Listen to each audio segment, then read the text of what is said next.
సభ్యులు మనం గెలవాలి అంటే 25కు 24 గెలిపిస్తామని గట్టిగా మీరందరూ కూడా సంకల్పం చేయాలి.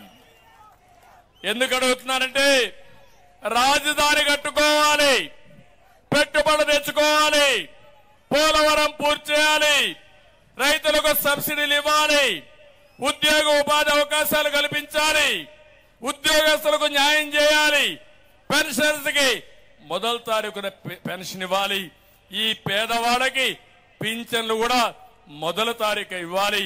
మీకు అందరికి హామీ ఇస్తున్నా ఈ వ్యవస్థ కొనసాగుతుంది. మీ ఇండ్లకు పంపించే అధికారుల్ని మీ ఇంటి దగ్గరనే పింఛన్లు ఇప్పిస్తారని మరొక్కసారి మీ అందరికి హామీ ఇస్తున్నా. అదే కాదు, ఇంటి దగ్గర పింఛన్లు ఇవ్వడమే కాకుండా ఎవరైనా బయట పోతే నెల 2 నెలలు రాకపోతే వాళ్ళకు కూడా పింఛను 3 నెలలకు ఇచ్చే బాధ్యత ఎన్డీఏ తీసుకుంటాం. అంతేకాకుండా పింఛన్లు కూడా 4,000 రూపాయలు పెంచాం, అది కూడా ఇస్తామని చెప్పి నేను మీకు తెలియజేస్తున్నా. ఇవన్నీ జరగాలంటే కేంద్ర సహకారం కూడా కావాలి. దానికి మీరందరూ కూడా ధైర్యంగా ముందుకు రావాలి. మళ్ళీ ఒక మాట చెప్తున్నాను, మాకు అధికారం ఇస్తే సహజ వనరుల దోపిడీ ఉండదు, ధరల బాధుడు ఉండదు, కక్ష రాజకీయాలు ఉండవు, ప్రజాస్వామ్యం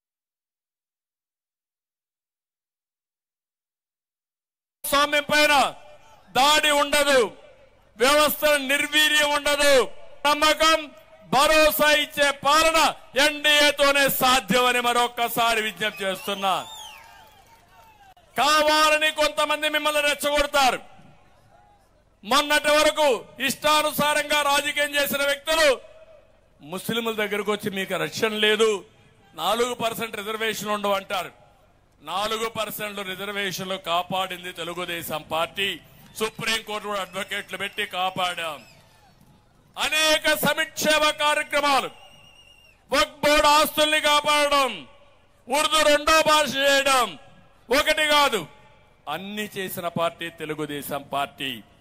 నేను ఒకటే మిమ్మల్ని అందరినీ కోరుతున్నా, ఈ రోజు మనం ఒక పక్కన రాష్ట్రంలో ఎన్డీఏని గెలిపించుకుంటూనే మన నియోజకవర్గంలో 1 లక్ష మెజార్టీతో మనం గెలిచి అదే సమయంలో రాబోయే 5 సంవత్సరాల్లో ఏం చేయబోతానో నేను ఒక స్పష్టమైన హామీ మీకు ఇవ్వాలనుకున్నాను. అందుకని నియోజకవర్గానికి మేనిఫెస్టో తయారు చేస్తున్నాం. నేను ముఖ్యమంత్రి అయిన మొదటి రోజు నుంచే అమలుకు శ్రీకారం చుడతాం. మీ ఆదాయం రాష్ట్రమంతా 2 రెట్లు పెరిగితే మన నియోజకవర్గంలో 3 నుంచి 4 రెట్లు పెంచే బాధ్యత నాది. దానికి ఏం కావాలో ఆలోచిస్తా, నిధులు కావాలంటే నిధులు ఇస్తా, పరిశ్రమలు కావాలంటే పరిశ్రమలు తీసుకొస్తా, రోడ్లు కావాలంటే రోడ్లు వేస్తా.